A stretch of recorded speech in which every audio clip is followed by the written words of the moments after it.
Don't compare to with other. অন্যের সাথে কখনো নিজেকে কম্পেয়ার করো না। আমরা অন্যের সাথে কম্পেয়ার করি। আল্লাহ রাসূলের জন্য বলেছে তুমি নিচের দিকে তাকাও, তাহলে তুমি কোনো হতাশ হবা না। যদি উপরের দিকে তাকাও তাহলে তুমি সবসময় হতাশ হবা। একটা বিল্ডিং এর 11 তলা একটা শিশু বারান্দা দিয়ে তাকিয়ে আছে, আর নিচে একটা রাস্তার শিশু সে খেলছে, কাদা দিয়ে খেলছে। উপরে নিচের শিশুটা চিন্তা করছে, ইস আমি যদি তার মতো নতুন পোশাক পরে 11 তলায় থাকতে পারতাম। আর উপরে শিশুটা বলছে, ইস আমি যদি তার মতো এভাবে স্বাধীনভাবে নিচে খেলতে পারতাম। তার মানে আমরা অন্যের দিকে তাকাই, তুমি কখনো অন্যের দিকে তাকাবা তাহলে তুমি কোনো সুখী হতে পারবা না, তুমি অন্যের সাথে কোনো তুলনা করবা না। আজকে আমেরিকার প্রধানকে ট্রাম্প, ট্রাম্প কত বছর বয়সে প্রেসিডেন্ট হয়েছে বলতো? 79 বছর বয়স।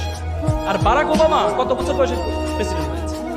বারাক ওবামা 50 বছর বয়সে 2 বার প্রেসিডেন্ট থেকে অবসর গ্রহণ করেছে। ট্রাম্প যদি চিন্তা করতো বারাক ওবামা পিচ্ছি একটা ছেলে প্রেসিডেন্ট হয়ে গেছে, আর আমি জীবনে কি করলাম, আমাদের জীবনটা রেখে কি লাভ, আমি কি করলাম? না, প্রত্যেকটা ফুল ফুটার আলাদা একটা সময় আছে।